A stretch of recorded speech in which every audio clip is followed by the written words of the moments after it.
This man right over here. This guy just dropped 27 points on our head. The Clippers thankfully pulled off with a W, but this was a scary dogfight. The Nets first gained momentum.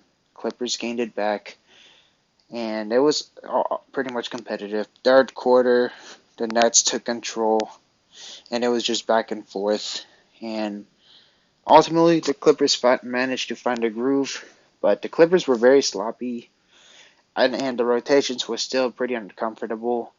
Ty Lue still ran the Norman Powell and Reggie backcourt. Although Reggie did better compared to the other games, he didn't turn the ball over anything. But I felt like I would have still probably either played at least like Covington some of the minutes, or at least Diabate when Zubac is off the floor to kind of like protect the rim and bring in the defense and bring in the energy. But I'm glad we won. But this was a pretty sloppy win, and my trustworthy for Ty Lue is pretty questionable. I don't know.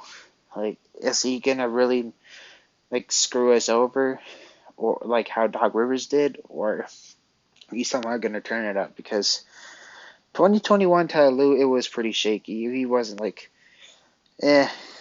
I mean, he was pretty questionable last year too because he didn't play the youth when Kawhi and Paul George was out. But 2021, you know, I forgot the plan. He wasn't the worst. Now 2021 during the 2020 and 2021 season, Ty Lue was ups and downs. Some games Ty Lue did pretty well, but some games Ty Lue just coached pretty poorly. So, anyways, let's get into this. You know, player by player. Paul George, he had 29 points. Got 2 steals, 3 assists, 3 rebounds. I felt sometimes if he could have tightened up on his defense. Some of the Cam Thomas plays, it was just because he was like wide open, and Paul George, he kind of like sagged off a bit. He kind of just didn't really contest one of his. That was one of his shots. That was one of the highlights. So I would also give some flack on Paul George, but nevertheless, he did pretty good on offense, and you know, defensively, he had his moments when he was off, but overall, he was decent. Kawhi Leonard, 8 for 17, 6 assists. He was missing a lot of shots during crunch times too, giving a lot of Bucks flashback, but thankfully he eventually pulled through and he went to the free throw line. Smart move. 6 assists too, so that's actually pretty good. And 4 rebounds. Marcus Morris Sr., he didn't play too much minutes, but when he played, he wasn't really at his best. He didn't really do much, really. Um, that's why I'm willing to ship Marcus Morris because he's more of our weak link. He doesn't really, play too much good defense or anything. Cam Thomas would also kind of target him as well too. He's just kind of like some of a liability. And Ty Lue decided to go small with Batum and Morris as like the center rather than giving Diabate a shot, which is pretty disappointing. Ivica Zubac, he did his thing, really. 12 rebounds, crashed the glass hard, got a strong double-double. He did whatever it took. Obviously, it would have been nice if he contested more shots, but at the same time, he did his job as a big man, really. His defense was mostly solid as well, too.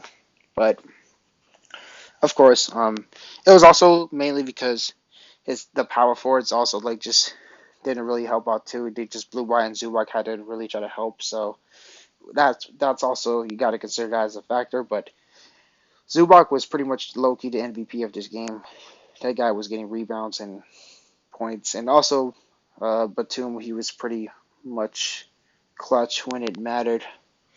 And Nick Batum, his stats wasn't pretty, but that guy got 11 rebounds and 1 block. Solid.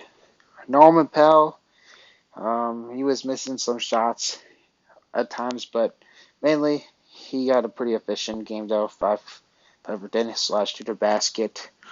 Reggie Jackson, which he actually did pretty well, but Norman Powell and Reggie Jackson still shouldn't really play with each other because that's just a weird type of backcourt. And like I said, I don't know if it's for trade value reasons or Ty Lue actually thinks it's a good decision, but I'm not really trusting it. I'm not trusting the backcourt. It's just because then the defense would be taken advantage of.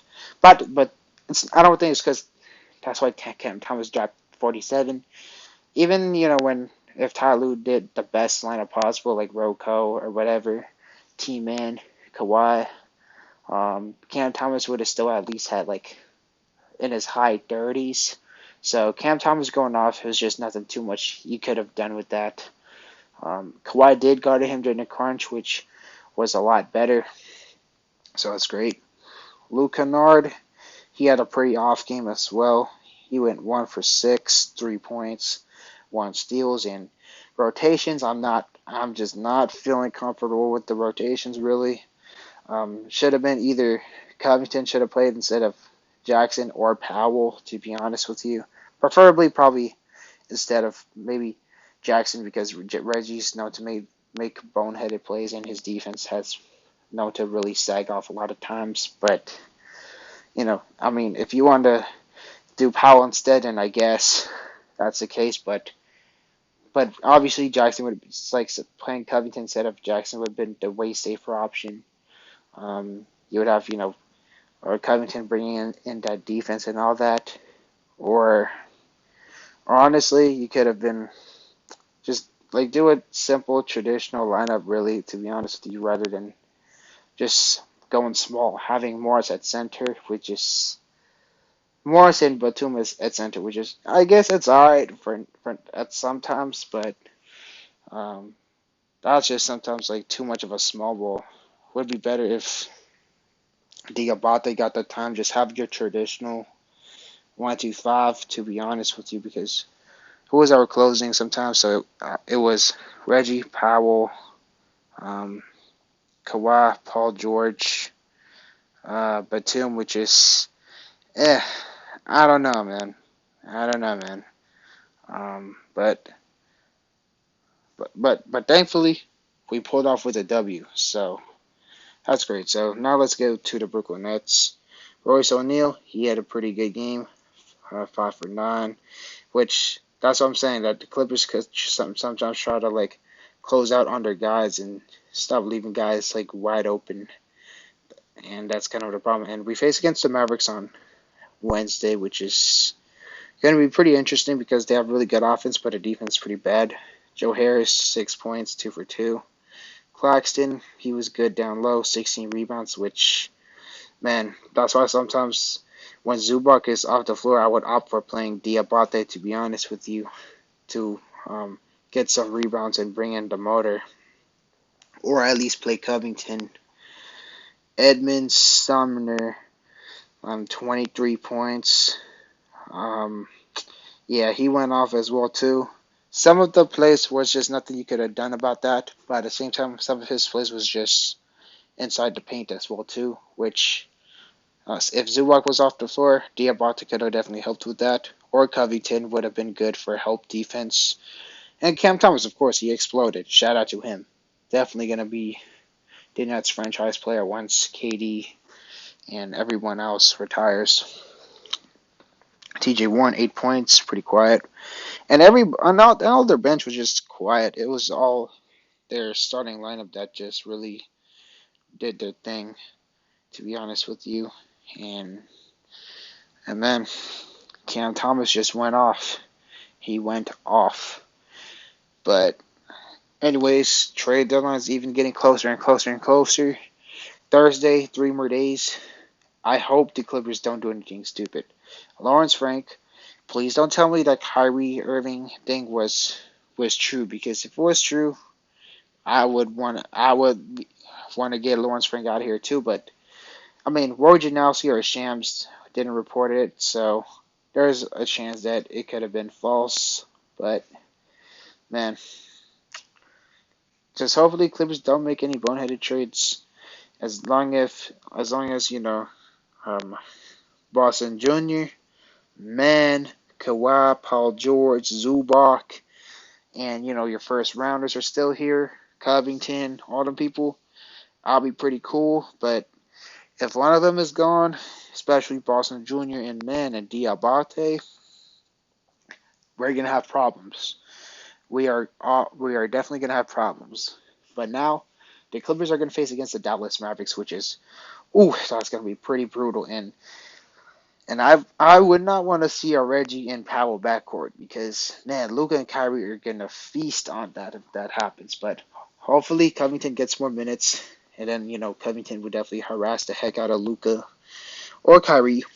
And but really, if I were the Clippers, just simply offload your liabilities. Reggie Jackson, you can see his trade values went up, and Morris Senior, I would definitely move him for sure, because lots of teams can use a Morris Senior, particularly like I said. I've been saying the Milwaukee Bucks. The Bucks, I could see the Bucks definitely giving a lot for Marcus Morris since they were willing to give a lot for Eric Gordon. But anyways, I could ramble all day long, but that's all I got to really say. But anyways, let me know what you think about this game, and let me know what you think about the Mavericks on Wednesday. You're feeling confident about the W, or you think it's gonna be a dogfight. But anyways, take care. Let me know what you think in the comments, and peace.